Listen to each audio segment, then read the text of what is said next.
Welcome back, Marvel fans. Today I'm going to cover the Galactic Guardians LEs. Now I have the 4 LEs and the 2 objects. First thing I want to do though is give away the HeroClix Online starter set, and the winner for that, leave a comment, was TDW Live. So if this is you, please message me and I will get you the code. So for the first figure, you have Iron Man, then we have Hulk, Wolverine, and Spider-Man. As you can see, they all are in Fantastic Four black and blue costumes. And then we have the Nova helmet and Cosmic Cube. Iron Man has a trait. Once per game, Iron Man can use mind control, only to target colossal or robot keyword, including friendly characters. When using this mind control, Iron Man is not dealt unavoidable damage and modify his attack by +3.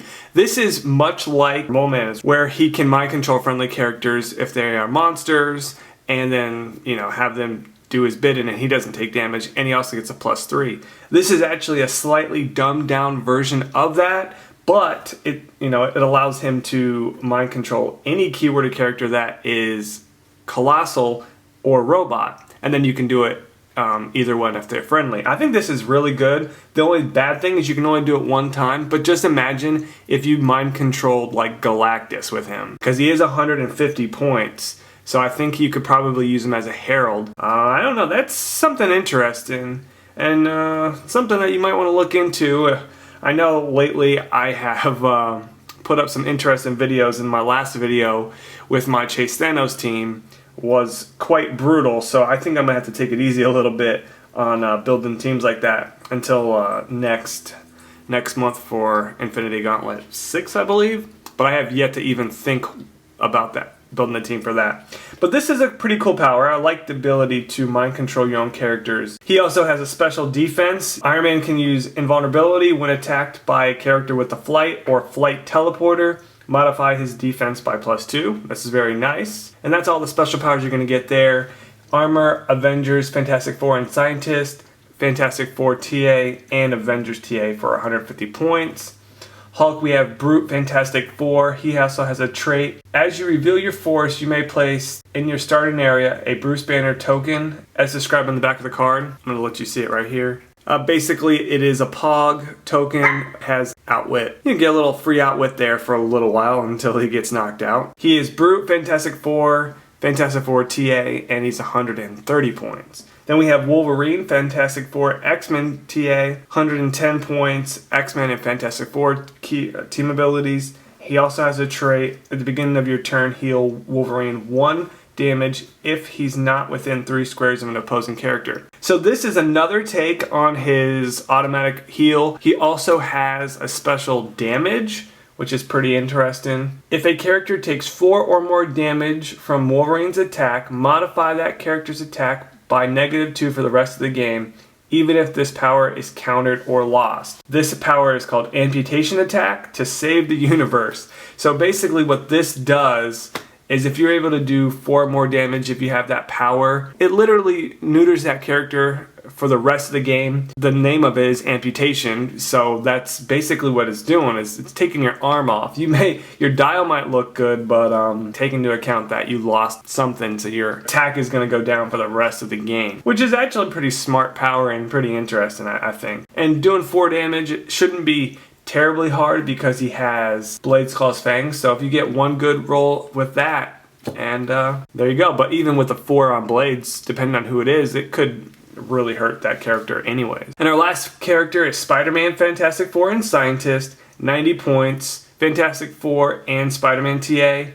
And he has no trait, but he does have a special damage power. Spider-Man can use Outwit. When he does, modify his attack by +1 until the end of your turn. So you can use Outwit and you get a plus to your attack. So you're going to want to do it first. Use your Outwit, then you get your plus to your attack.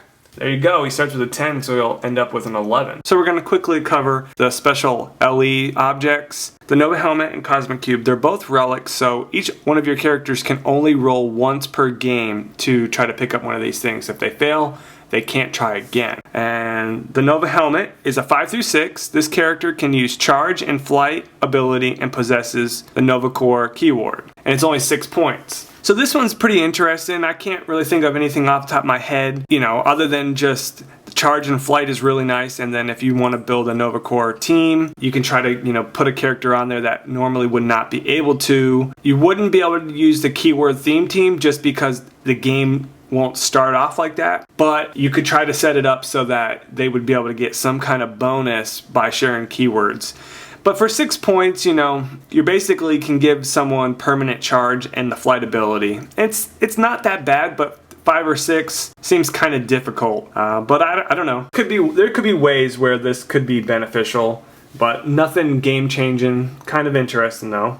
I like the helmet though, it's kind of cool. Now with the Cosmic Cube, now this is probably what everyone wants to get. You have to roll 4 through 6, so that's actually not that bad, 50-50 chance. The character can use Perplex and Probability Control. Each time a character uses one of these powers, after the action resolves, roll a d6, and that can't be re-rolled. On a roll of 1 or 2, place the Cosmic Cube in the square that the character occupies. So, you can use Perplex and Probability. Each time you use it, you have to roll a d6 and it can be re-rolled, and look what happens, you drop it. Now, the one thing I don't really know is if you use Perplex, if you instantly lose the Perplex if you roll a 1 or a 2, or it's just you're out of that power. But Probability, you would be able to use it because you're actually going to be saying, oh, I want to use Probability, then they're going to re-roll, and then after the actions resolve,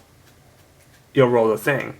Now with this Perplex here, when it says after the action resolve, I'm believing if you use the Perplex, yeah, you'd have to roll for it, and if you dropped it, you would lose your Perplex. That's how I'm reading it, because if it said at the end of your turn, then you could Perplex up like an attack or damage, and then at the end of your turn. Anyways, it's pretty interesting.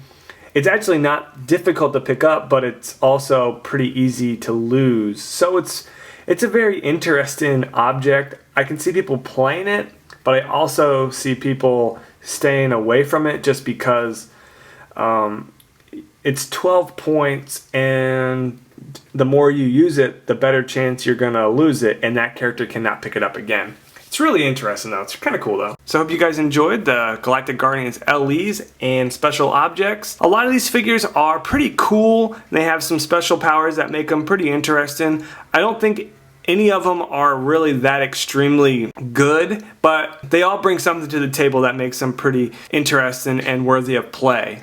And, a bunch of outwitters here. I think this team would actually play not that bad, honestly. Alright guys, take it easy.